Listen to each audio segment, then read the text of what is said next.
এখন যে গাণিতিক সমস্যাটি নিয়ে আলোচনা করব এটি কম্বাইন্ড 5 ব্যাংকস অফিসার ক্যাশ 2022 এর নিয়োগ পরীক্ষায় এসেছিল। তো দেখা যাক কি বলছে গাণিতিক সমস্যাটিতে। বলছে the sum of squares of two numbers is 48।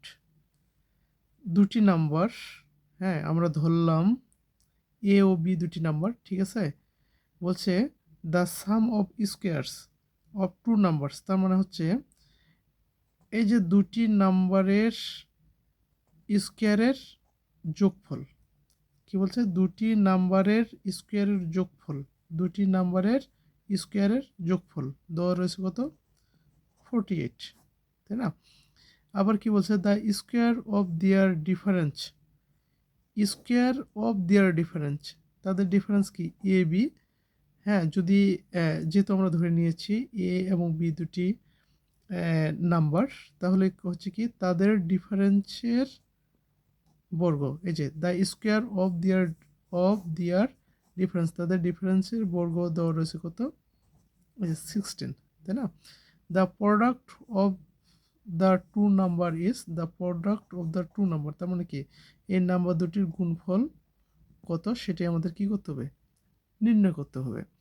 তাহলে এই যে কোশ্চেন অনুসারে অ্যাকর্ডিং টু দ্য কোশ্চেন, ঠিক আছে,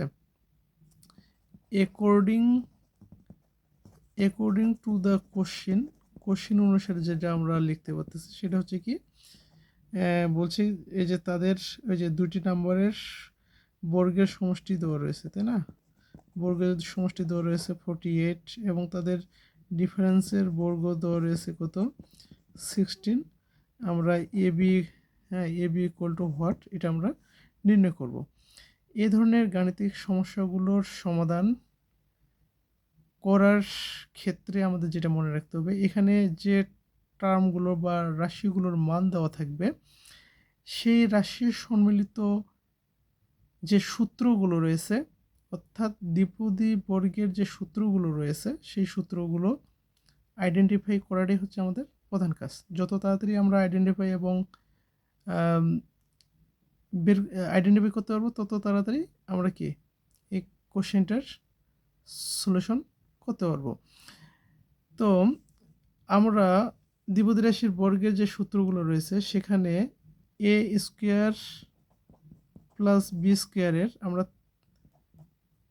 এ square plus B square equal to 3 ধরনের লিখতে পারতাম, অর্থাৎ A square plus B square কি 3 ধরনের সূত্র রয়েছে, এর টাইপ রয়েছে 3টি। যেমন হচ্ছে কি একটা A plus B whole square minus 2ab। আবার আরেকভাবে লিখতে পারি A square plus B square সমান সমান A minus B whole square plus 2ab। আবার আরেক ধরনের লিখতে পারি half same bracket A plus B whole square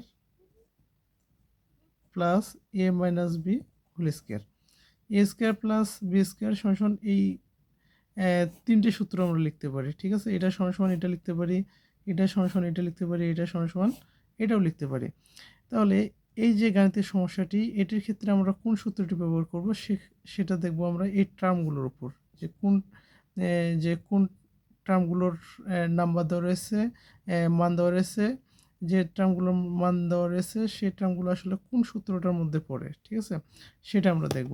আচ্ছা, তাহলে এখানে এ স্কোয়ার প্লাস বি স্কোয়ার এর মান দেওয়া রয়েছে, আবার এ মাইনাস বি হোল স্কোয়ারের মান দেওয়া রয়েছে। তার মানে কি এই যে দ্বিতীয় যে ফরম্যাটটা, অর্থাৎ যদি আমরা এগুলোকে এক একটা সূত্র বলি, এটা 1 নম্বর, এটা 2 নম্বর, এটা 3 নম্বর, তাহলে 2 নম্বর সূত্রটাকে আমরা বা দ্বিতীয় নাম্বার যে ফরম্যাটটা রয়েছে সেটিকে আমরা ব্যবহার করতে পারি।